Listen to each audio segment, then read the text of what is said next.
Hey, Coach. Did you eat something? I'm actually eating right now. Okay, good. Where you at? Something came up. Listen, Alicia, I'm not gonna be able to be in your corner tonight, okay? Why not? Well, it's very personal. I don't want to get into it right now. I'm sorry. Are you okay? Yeah, I'm fine. Fine. Ryan's gonna be in your corner, and Jay and Nate will be there too. They know what to do, okay? Understand? I want you to go in there. I want you to take care of business, and you call me as soon as you're done, so I know everything's okay. You hear me?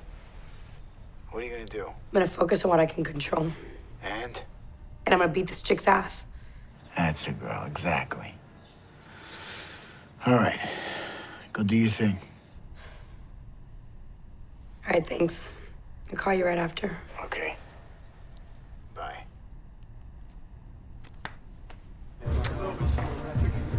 Punch. Grab one. Yeah? Good. Have a game plan. I'm gonna breathe. One, looking good. Joe, will you warm her up real quick? Be right back. Alicia. The Kalina boys. It's gonna be a fun one. This is a fun crew. Yeah, we're fun. We're having a good time. We're having a good time tonight. So tell me a little bit about. I want to start off with you. Tell me a little bit about what you knew about the MMA world before you started doing the show, and why you decided to make this the backdrop for your series Kingdom. Right. Well, I knew, a good amount about the MMA world. I'd been a fan for a long time. But, I don't think you really know about that world until you get into it. It's marketed a certain way, but once you get into that world, you really start realizing who these people are, what their lives are like, and the sacrifice. So I just had been a fan for a long time and was really drawn to the kind of people that would choose to do this for a living, and it seemed like a great place for a family drama. Yeah, and I want to get into the cast, obviously. I mean, it's not every day you get a pilot or an episode about, kickboxing or MMA. I mean, I know, Frank, you were particularly a little more familiar than maybe the rest of the cast, but tell me what you knew about that world and why it connected with you. Yeah, I knew about MMA specifically because I had done a film before called Warrior, and got to live with Greg Jackson, who ultimately wound up working with us on this show. And so I was familiar with the people and their lives and all the problems that they deal with and the fighting. I mean, I do a lot of that myself, so it was something that was in my wheelhouse. Yeah. Yeah. So I mean, tell me a little bit about training, getting back into shape. Or did you go to a gym? Did you never out of shape? I know that's not true because I've seen the art from the show, so I know that's not true. No, I've. What are you talking about? Some photos. No, there was that one scene where you were like really. You're talking about before the touch-ups exactly. and the Photoshop? No. I mean, I train every day, a couple hours a day. I box, and I do conditioning, strength and conditioning, and I'm going to show you how I box after we're done with this. Please, that'd be great. I could use the tips. So, Kiele, tell me a little bit about what you knew about MMA and how you studied for the character. I was a fan of MMA for going way back, and then I kind of lost touch with it. And when this came about, I think I turned it down just on the script. Yeah, just based on the writing. Based on writing alone. Yeah. Luckily, nobody's involved with that here. I'm not going to do this as my next project. No, but I love the world, hate the script. Yeah. But it was set in the world of MMA, and I was like, no, not my next project. And then I was working with Frank, and he's like, yeah, I'm doing the show. It's MMA. It's set in Venice. I was like, yeah. By the way, I didn't do all that. He does this. I didn't do it. It's that is so not true. And it's just so nice. He does like to kind of dance when he talks. You just did it. Well, if I have to do it, I can do it. But no, I read it actually and fell in love with it and wanted very badly to play this part. So and to be part of this little trio that was going on at that time. Yeah, how about you, Natalie? Tell me a little bit about what you knew about and getting into this character. I mean, you play a badass. It's pretty serious stuff. Yeah. Well, I've been doing Muay Thai and boxing for 6 years, so it was something I was already kind of obsessed with. And it's funny, it's like I don't watch it as much as I probably should, but it became a really huge part of my life. Like I do it for exercise, for therapeutic reasons, for anything. Like that's the one thing I do constantly. Byron and I have worked together in Detroit 187, and I became available, and I guess he reached out, and we had a really great meeting. Beautiful meeting, 6 hours just talking about like fighting, showing media, like showing videos and stuff. And I read it. They sent me a link of all the different episodes, and I swear to you, I think I finished the whole season in like a day. Like one of those nights you wake up, one of those nights you go to sleep at 5 o'clock in the morning because you just binge watch the show. That was me, and I was obsessed. So I was like very excited, starstruck. Everyone I loved, everyone's performances. Like I watched the show and I was like, this is the type of show that I want to be a part of. And I was very fortunate to have that chance. Yeah. Whose performances did you like the best? Yours, Poppy. There we go. That's a good transition into you as Matt playing Wheeler. Who is that guy? I'm Matt, Frank. All the way Worked over there. together for 2 years. So tell me a little bit about what you knew about MMA and what got you into the character. I wasn't into MMA either. I think had that flash judgment of it being sort of a train wreck that you generally don't want to look at, but you can't kind of peel your eyes away, and I tried to avoid it. And then, again, like Byron said so eloquently, you interact with these people, you sort of embed with them, and get to know their stories and their lives, and how they think about the sport, and how they involve themselves in the sport, and how much of a sport it is. And it's fascinating. I'd done a little bit of boxing recreationally for a couple of years, but I'm an artist. Like I paint flowers and draw names on grains of rice and make them into necklaces, and so so anyways, they were now we're all incredibly masculine and tough and dangerous. Yeah. Destroyer. I will say that the show is very binge-worthy. Like people can really take in the show before it starts showing again in June 1st, I think is the premiere for the next part of the season. So Byron, why don't you tell me a little bit, for people who haven't seen the show, some of these scenes are really violent. They are very aggressive. I mean, the action looks real, So tell me how you get that look, and was that discussion early on? We want to make this seem like a real fight, like feel like you're actually in the ring? Yeah, we really, the sort of the ethos behind the show, from the writing to the way that we shoot it to the way that these guys calibrate their performances, is we really wanted to put you in that world and to feel that world. So we don't try to stylize it too much. We really want it to feel naturalistic. And so I think when you do it that way, when it feels more real, the violence does feel a little bit more visceral. You know what I mean? It's not that we have more blood or more bones breaking or anything like that. And to be honest, the fighting's there's not all that many fights in the show in general. But I think the way that we shoot it and the way that we tell the stories, it invests you in the character in the sense that those punches hurt a little bit more. And did you do any sort of consulting with people who are fighters or with the MMA in general? I mean, what kind of influence are you getting from that community? Yeah, well, we're very deep in that world now. Like Frank was saying, Greg Jackson, who's the top coach in the world, is our technical consultant. So he comes out to LA. We all go spend time in Albuquerque with him all the time.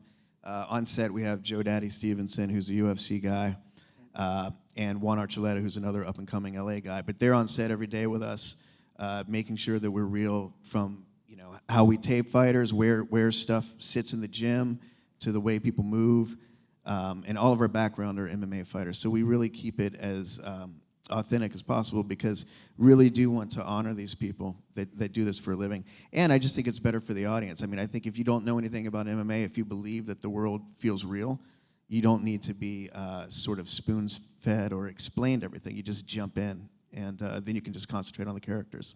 Yeah, absolutely. And I think, going to you, Frank, tell me a little bit about, meeting with these MMA, these guys, the people that you have friendships with, and you play coach to Matt and Nick Jonas's character, who isn't here, but you play a coach. So did you shadow guys, and what did you do? Yeah, again, I did this a while back with Warrior and did the same thing. I shadowed Greg Jackson. Greg Jackson trains John Jones and Joe St. Pierre and some of the biggest stars of the UFC. Biggest stars of the UFC. And his approach to training is it's very different. It's very intellectual. He has his guys listen to, classical music. He teaches them string theory, things that you would never think a fighter might use. But he trains their brains as well as training their bodies. And we kind of look to Greg as the template. I pretty much can coach at this point real fighters, which I've done. I've sat in ringside with Juan Orcholeta and a couple different boxers, and it's when you're a coach, when you're in a fight, basically what you need to hear, it's very little coaching, and it's like, just breathe, relax, just relax. You're okay. Move that way. Don't get caught with this. So it's really fundamental stuff, and it's what to be in the corner. It's the confidence that these guys get because they're babies. A lot of them are babies. It's really interesting. Absolutely. And how about the rest of you guys? I mean, have you had any responses from MMA fighters? Have you gone to games and them, saying, I watched the show, I'm a big fan of the show? I'm sure it's a lot of surprises out there. Well, first of all, they're not called games. Who is this guy? Okay, I'm ashamed. Take it easy, okay, guys. Yeah, I'm sorry, Charles. It's all right. They're called matches, but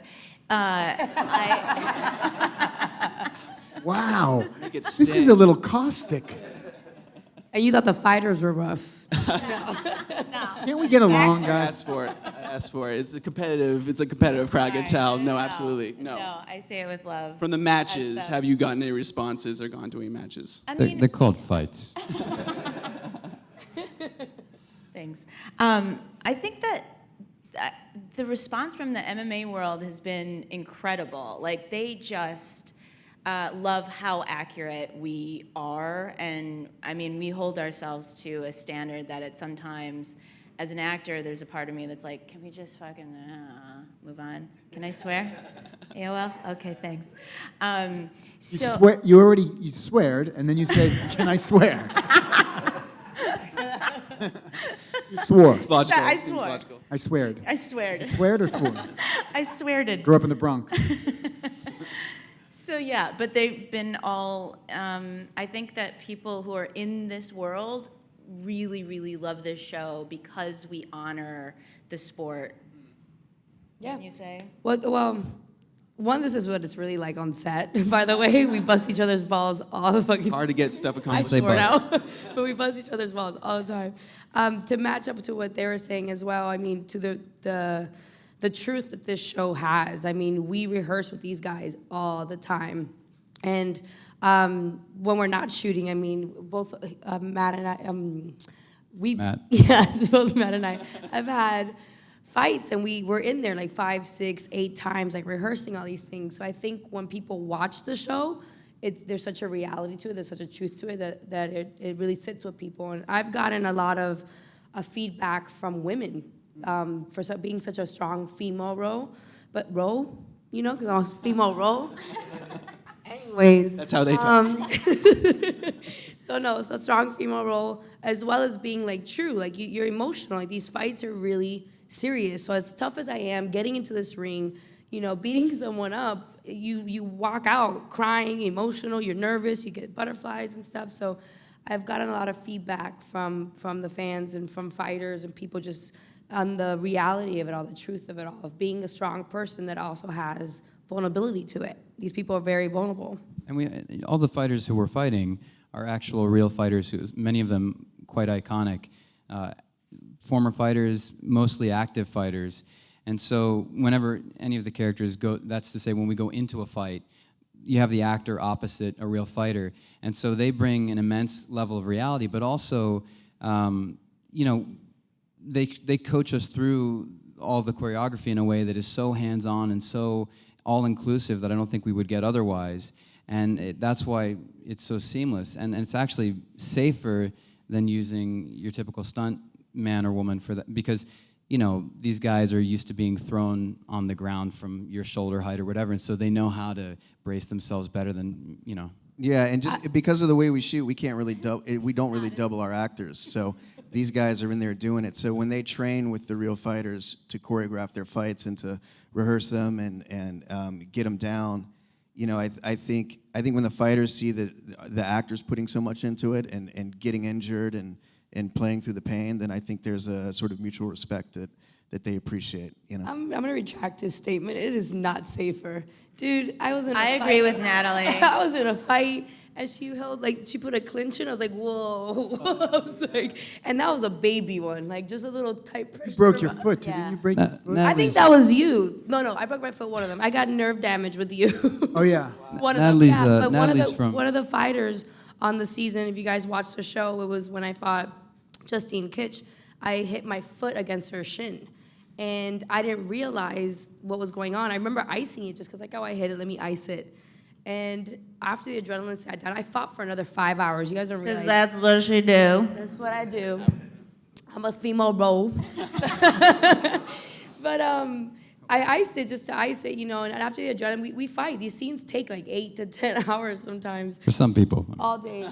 And I couldn't walk on my foot for another day. Like, I literally had to be in crutches the next day. They don't do that on Scandal.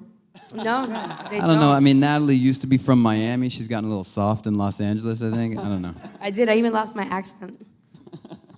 I have to ask, I mean, Byron and Matt, I mean, Wheeler's character, you were watching him climb, we're watching him fall. I mean, is there anybody he's based on? I mean, you're talking about the John Joneses, you're talking about the Conor McGregors. I mean, is there anybody he's based on in particular, or do you take certain storylines, from the pages in any way? Or? No, I don't think there's anybody individually that he's based on, but it's just a very common trajectory in the world. You know what I mean? It's a lot of talent, but the margin for error is so thin, the safety net is really not there. So you're really kind of on that razor's edge all the time, and you can be up, and that may last a month. Yeah, MMA is not And you're like down. boxing at all. I mean, look at Conor McGregor, look at Ronda Rousey, look at Holly Holm. You're a champion for one fight, and then you're not champion. You're 1 minute you're on the Jimmy Fallon show, the next minute nobody wants to talk to you. It's a difficult business to be. Like acting. Yeah, it's worse. And they don't get paid. They don't get paid a lot of money. I mean, most of them don't get paid that much. So it's. I still can't figure out why people do it. It's amazing. But I mean, I think the thing that a lot of the struggle is that, and I think we see in the show too, is that these are, the fighting, the gym and the community. It's these people's family, right? So when things are going well, the family is good. But when it's not that people don't love you anymore. It's just there's a sort of Darwinian, process, and if you're on the way out, people don't really have time to wait for you. They still love you, they'll help you and all that, but you're really standing in the corner of the gym sometimes. Fascinating. And, if I may add something to Frank, like, why do people do this?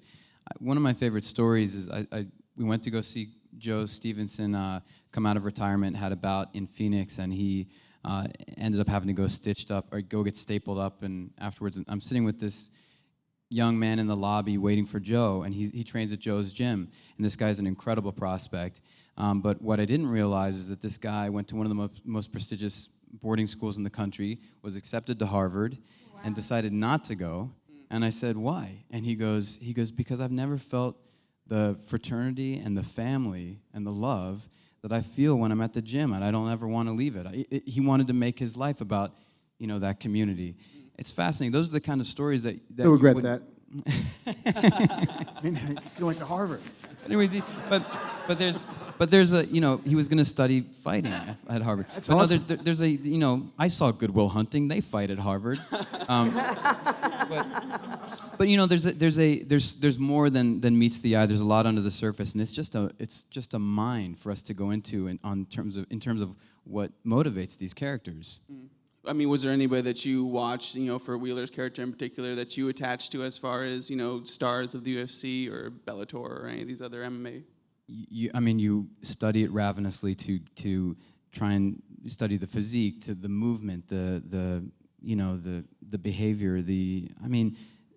So many fighters catch your eye, but if there's any fighter that I've never heard of or that I don't know, then I instantly watch every fight I can get a hold of on UFC Fight Pass. So You have to do it too. It's not like going on TV and making believe you're a lawyer.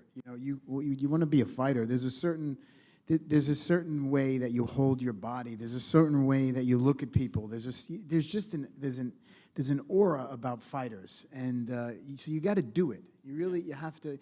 When we first all got together, I brought all these guys to my gym and said, "Get in the ring, man. Go box. Go roll around with my jiu-jitsu guy. Like you got it." And they all of them, to their credit, got kind of addicted to it. Yeah.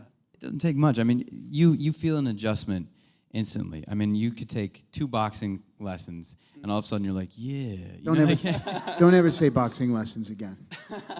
Boxing tutorials. You could box twice. No, but it is true though. Like that's one of the things I about boxed in 2 lessons, and that's I hate him. But you do feel like you can get better. You know, so that's something that has that addictiveness to it. You know, you're building on a craft. You're on technique. You know, I go and I see the way I used to kick, and the moment I feel that one kick that's good, I'm like, I just want to do it over and over and over and over again. You know, and you get mad at yourself. You get mad at yourself if you can't do a kick. And when Frank and I are in the ring, in any scene you see that Frank and I are in, it is completely raw, basically.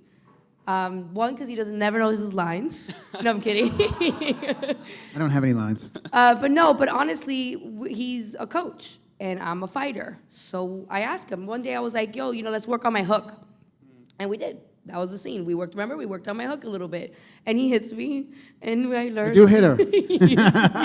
I hit women. I've been training at his gym for the last 6 years. So we've trained even before working together. We trained and with same people and kind of stuff. So he knew what I could take. I knew I can trust him, and it created that reality. She's tough. On that show. Yeah, she's tough. I mean, lastly, I'm going to say before we throw to the audience Q&A, you have some great psych-up speeches in this whole thing for the both of them. So tell me how you get in that zone. You're screaming at them. You're getting them riled up for their matches. Well, I used to wrestle when I was in school, and specifically in high school, I had the most amazing wrestling coach, Pete McGuire. And this guy would get in my face. And because I was like his character. Before every match, I was a nut. I was, in my head. And this guy would drag me around the locker room and get me out of that place. And by the time I was ready to go out there, and I'd win all the time. But he had to get me out of that place.